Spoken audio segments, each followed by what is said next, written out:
Coming up today, South Korea will announce tougher unilateral sanctions on North Korea in the coming hours. Seoul has already informed Russia of its intent to end a three-way logistics project. 4 North Korean cargo ships were blocked from entering Chinese and Russian ports over the weekend under the conditions of the recently adopted UN sanctions on the regime. First, the UN says Japan must do more to support the victims of its wartime system of sexual slavery. It also calls on Seoul and Tokyo to properly implement their recently agreed deal on the issue. Stay tuned for these stories and more.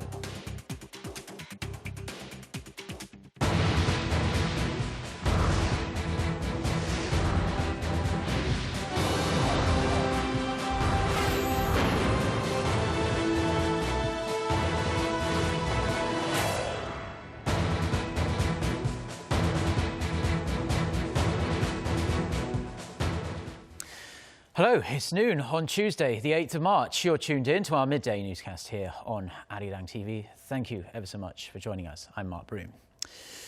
We begin with South Korea's upcoming announcement scheduled for this afternoon of a new set of unilateral sanctions on North Korea. Coming on the heels of the toughest UN sanctions on Pyongyang to date, the new set of measures will turn the screw on the North even more. Hwang Ho-jun with the details. South Korea's new sanctions on North Korea are expected to be tougher than those it imposed following the North's torpedoing of the warship Cheonan in 2010, significantly ramping up the pressure on Pyongyang. When the Prime Minister's office announces the sanctions on Tuesday afternoon, Seoul will suspend the Rajin-Kasan logistics project. This comes as it notified Russia of the decision on Monday. A South Korean government official said Tuesday that Seoul cannot allow private consortiums involved in the project to visit North Korea, nor can it allow ships from North Korea to make port calls in the south. The project was aimed at transporting Russian coal to South Korea via North Korea. It was a symbol of trilateral cooperation between the three countries and a pivotal part of President Park Geun-hye's Eurasia Initiative. Seoul is also expected to ban all ships that have a record of traveling in North Korean waters within 180 days of calling on South Korea. The individuals on Seoul's blacklist are expected to include Kim Yo-jong, North Korean leader Kim Jong-un's sister and the head of North Secretary Office, which funneled 70% of the wages from the inter-Korean Kaesong Industrial Park to weapons development. The Kaesong complex was closed by Seoul last month in response to Pyongyang's nuclear and long-range missile tests. The imminent sanctions come on the heels of new UN sanctions, the strongest imposed on North Korea in more than 2 decades. If we lay out additional unilateral sanctions on North Korea, it will encourage UN member nations to follow suit. By being a major contributor to the strongest sanctions against Pyongyang, we will garner support from the international community. Although experts say a backlash from North Korea is expected after Seoul announces the new sanctions against Pyongyang, there is also hope that the measures will force the regime to make lasting changes in its conduct. Hwang Ho-jun, Arirang News. And we'll be covering the sanctions announcement by the South Korean government right here on Arirang TV at 3 p.m. Korea time. So stay tuned for that later this afternoon. It's coming up in about 3 hours' time. Now, the start of Seoul and Washington's annual military exercises always gathers an angry response from North Korea, but this year the protests have been even more vocal, facing the toughest UN sanctions ever and the largest drills ever right on its doorstep. There have been concerns both inside and outside of Korea that Pyongyang could lash out physically. Kim Mok-yeon with the details. World governments have been expressing their concern over the uptick in tension between the two Koreas. South Korea and the United States have been closely monitoring for any unusual moves north of the border as they began their annual joint military drills dubbed Key Resolve and Foal Eagle on Monday. North Korea condemned the military exercises, calling them nuclear war moves, and threatened to respond with an all-out offensive. Issuing its response to Pyongyang's bluster, the United States urged North Korea to refrain from more provocative rhetoric and threats. U.S. State Department spokesman John Kirby on Monday reiterated that the drills are purely defensive in nature, and there was no reason for anybody to be angry about the exercises that have been held annually for the past 40 years. However, China says it's more concerned this time around, given the level of vocal opposition from North Korea. North Korea has reacted strongly to the drills, so naturally we are concerned. We are closely linked to the Korean Peninsula, and in terms of its effects on the security situation, we are deeply opposed to any destabilizing actions in the area. China's Foreign Minister Wang Yi urged North Korea to show restraint, reminding the regime that it was obliged to act within the boundaries of the latest UN Security Council resolution. Russia is calling for the U.S. and South Korea to show restraint. Moscow's foreign ministry said that despite the drills being held annually, it was only natural for North Korea to respond the way it did, given that they're on a much bigger scale this year, both in terms of troops and firepower. Kim Mo-kyan, Arirang News. Now, it has emerged that 4 North Korean cargo ships were blocked from entering Chinese and Russian ports over the weekend. The vessels were told to turn around under the conditions of the recently adopted UN sanctions on the regime. Kwon So-ah with the details. Several countries have taken swift action to implement the UN sanctions imposed on Pyongyang for its latest violations, but especially measures regarding North Korean ships. 4 North Korean cargo ships were blocked from Chinese and Russian ports over the weekend under the conditions of the recently adopted UN Security Council resolution, which blacklists 31 ships that are tied to the Pyongyang-based shipping company Ocean Maritime Management. According to Seoul-based news agency YTN, 3 North Korean ships blacklisted under the sanctions tried to enter the Chinese ports of Shandong and Shanghai on Friday and Saturday. Another blacklisted North Korean vessel was refused entry into Russia's Vostochny port on Sunday. An official at Seoul's foreign ministry said the ministry knew about the scheduled port calls and requested that the 2 countries refuse the ship's entry, adding that the South Korean government will continue monitoring the locations of all North Korean ships on the UN blacklist. Another official told reporters earlier that members of the UN Sanctions Committee will be responsible for monitoring ship names as they have been changed frequently in the past. Meanwhile, Mexico is also on standby to respond to the resolution. The North Korean vessel Budobong has been held at a Mexican port for almost 2 years.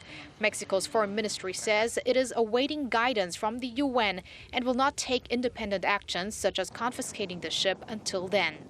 The Philippines was the first country to impound a North Korean cargo ship just days after the unprecedented sanctions on North Korea were passed. Kwon So-ah, Arirang News.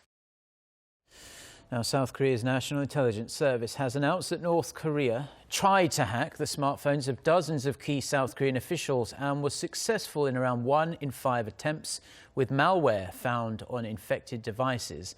The intelligence agency also said Pyongyang attempted to hack into the software networks of public institutions as well. The details came out as the intelligence service held an emergency government-wide meeting on cyber terrorism this morning. The talks come as the threat of an even bigger cyber attack from North Korea is becoming more and more pronounced, especially in the wake of the latest UN sanctions on the regime. 14 government ministries and agencies took part in the meeting to discuss measures to counter such threats based on past experiences.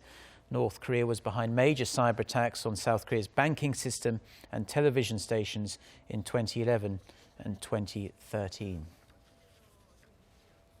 A UN committee has released a report condemning Japan's stance on the issue of its wartime military sex slavery. The report says Japan needs to take proper account of the victims' views and ensure their rights to truth, justice and reparations. Kwon Jung-oh has this report.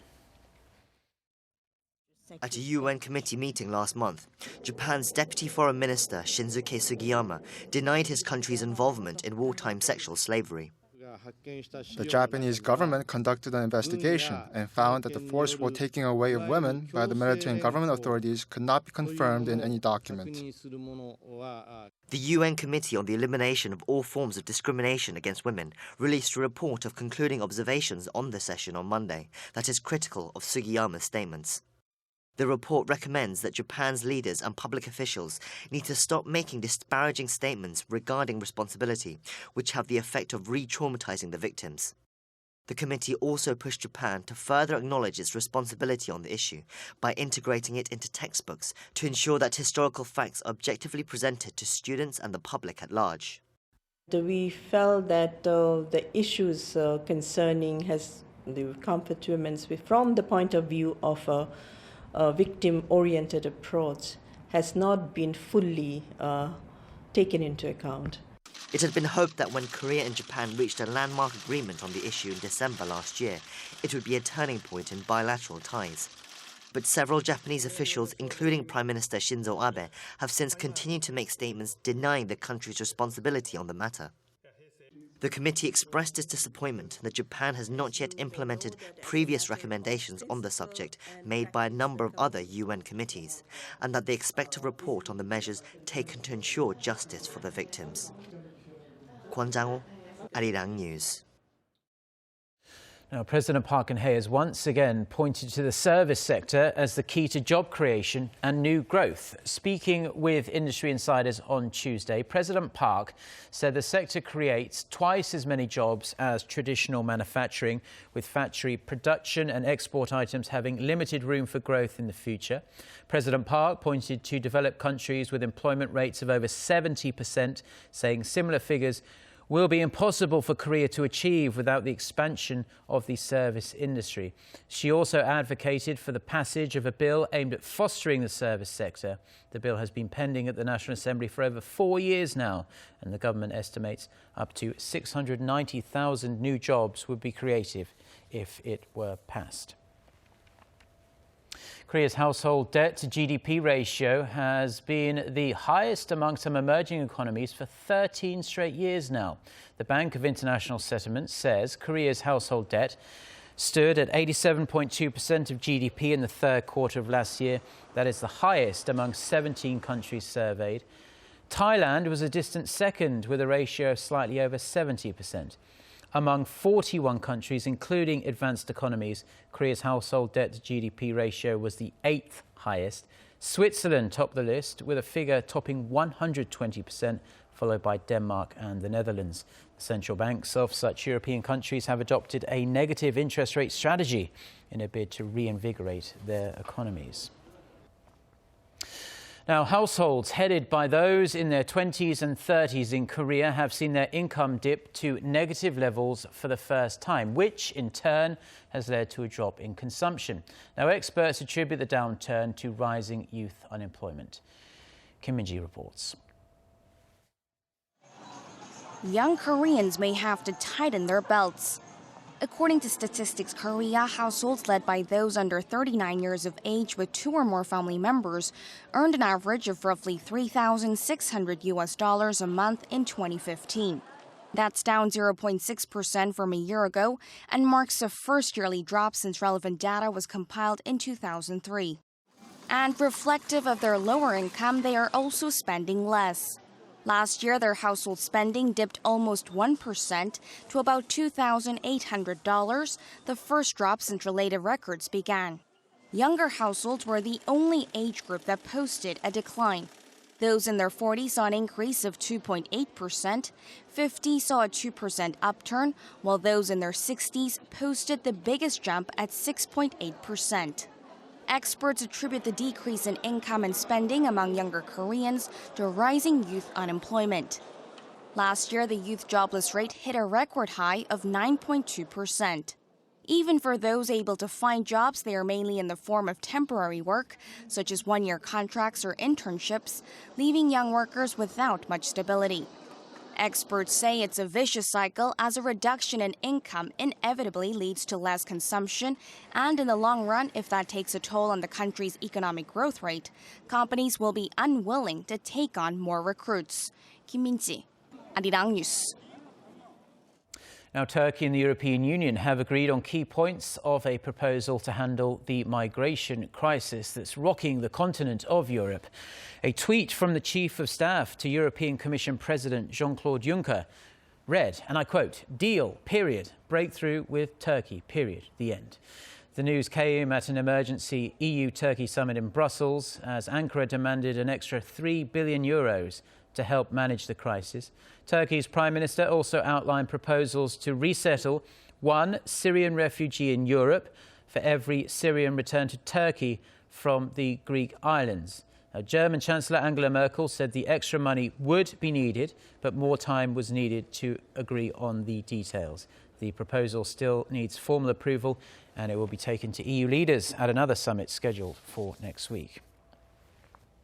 The Pentagon has confirmed that both manned and unmanned aircraft have carried out a strike in Somalia, killing an estimated 150 al-Shabaab fighters. Pentagon spokesman Captain Jeff Davis said the camp, about 200 kilometers north of the capital Mogadishu, was hit over the weekend. He said the fighters were in the final stages of training for a large-scale attack on US and African Union forces. Now, US officials say the camp had been monitored for several weeks before the attack. The al-Qaeda-linked group has been responsible for terrorist attacks throughout East Africa.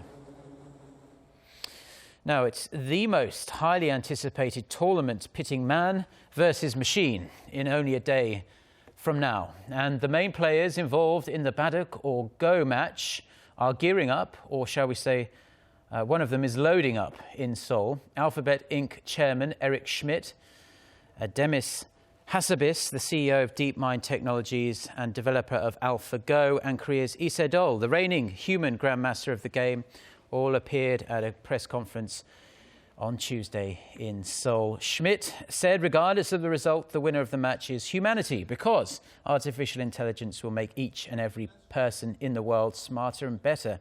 Hassabis said he had not hit the ceiling of AlphaGo limits, so he's here to test it out.